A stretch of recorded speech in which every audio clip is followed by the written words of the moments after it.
Gleich sehen wir den vollbesetzten Saal des Center for American Progress, Journalisten, Politikberater aus Washington, die der Konferenz zuhören, und gleich begrüßt Dr. Markus Baumanns von der Zeitstiftung Evelyn und Gerd Bucerius. My name is Markus Baumanns. I'm Executive Vice President of the Zeitstiftung, and we are very happy, Zeitstiftung and Bucerius Law School, to have so many people here, and we are especially proud to welcome Senator Kerry and Secretary Gabriel.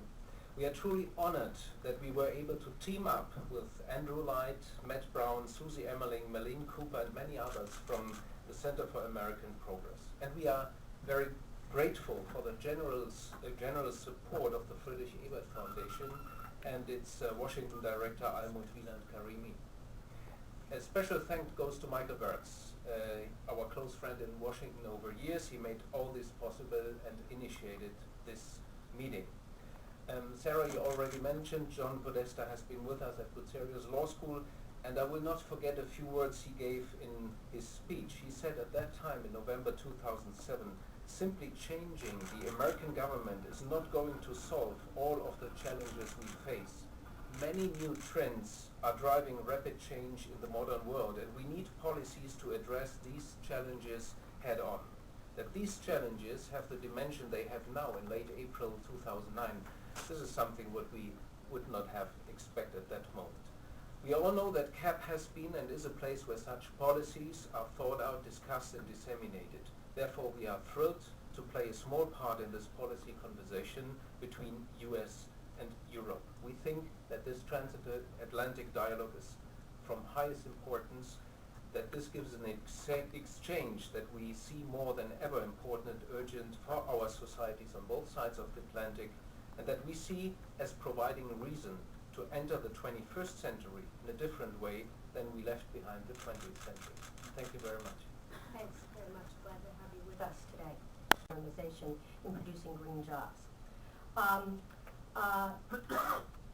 Let me just briefly say that So, zweiter Tag unserer Konferenz hier in Washington. Das ist nicht etwa das Hamburger Rathaus, sondern der Eingang zum Main Campus der Georgetown University, wo unsere Konferenz heute stattfindet, und wir werden uns jetzt auf den Weg machen in das Old North Building, um unseren Professor Fehling da brillieren zu sehen. Okay, so this is Jeff Anderson. He's the director of the BMW Center for, or probably better you explain it, because you're hosting that conference today together with Bucerius and CAP. What was the driver for it? Well, Director of the BMW Center for German and European Studies. My name is Jeff Anderson. We were offered the opportunity to host this conference through our connection with Michael Wertz, who is a senior fellow at the German Marshall Fund, and we jumped at the chance. It's a wonderful opportunity. We're so excited to see all these high-powered people here to talk about such an important issue. We're just delighted to be a part of it. Thank you, Jeff. For Bucerius Law School, the ability to exchange views and ideas on climate change, on the challenges for creating a green society, even on the legal side. We had that yesterday from a policy perspective, and we're going to do that today from the legal perspective. It's a great opportunity, and we cherish the fact that we may be in that setting here, and together with friends from Georgetown Law Center and Georgetown University, one of our universities we partner with very closely. To some extent, this is the familiar process of the states acting as laboratories, providing experimentation for future federal action. But there also are important and now pressing analytical issues about how to integrate or transition among overlapping programs. Given the breadth of the climate problem, it's not too much to say that climate change law promises to refashion U.S. federalism to a greater extent than any development since the emergence of the national economic market. The European Union created the world's first cap and trade system for carbon emissions, as we were discussing before, beginning in 2005 with the pre-Kyoto phase.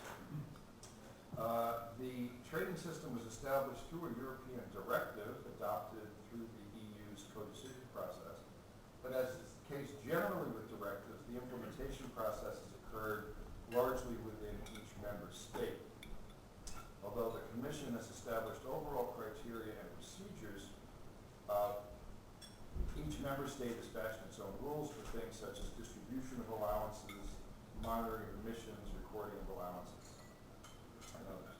Some of this has gone well, and other aspects not so well, engendering disputes. Professor Spellman. Yo, thank you very much for this invitation and for the chance to discuss these questions with you. And of course, I'm also eager to learn a lot about the American development now, which is very interesting also from a European perspective. Let me start with some short remarks about European federalism in general and concerning environmental affairs. If you look at European federalism from a German perspective, then we have to recognize that there are not only two levels, but at least three levels. The European level, the national level, and because, as Bernd already mentioned, Germany is a federal state, then we have the state level in Germany too. And if we count the local level separately, which is, I think, some necessary because of local self-government, then we even have a four-level federal system, four levels on which legal strategies addressing climate change can take place. I think there is not a single way we can say it's better to do it on European level, it's better to do it on national level, but we need a mix. On the one hand, we need a level playing field in the economy, and that's a good reason for a European system. And we also discuss the problem of carbon leakage on the European level. So if we have a trading system, even if it's a trading system for Europe, then there might be a problem from the energy coming from outside and so on. And such a trading system, such a cap and trade system can only work on a very broad European or even international level. But if you want to subsidize, if you want to encourage renewable energies and so on, then it might be useful to have different national systems and to learn what works less well, and so on. And maybe it's even important to have different systems because of the different sunshine, the different winds, the different conditions for water plants, and so on. That can't be done on a European level. You can set targets on a European level, but you can't decide about a whole regulatory scheme. And we shouldn't forget the local level. That's the level most close to the people. So you have political pressure to overcome. But if you have the chance to overcome this political pressure, if people see it works, they see it works in their neighborhood, then that's also a big chance. So there has to be a lot of it to be done on a local level too, because the European level is far away, and people in Germany, other countries of the European Union, people are quite skeptical about Big Brother Europe, not so different sometimes from the United States, and so it's easier to have some measures close to the people on the local level.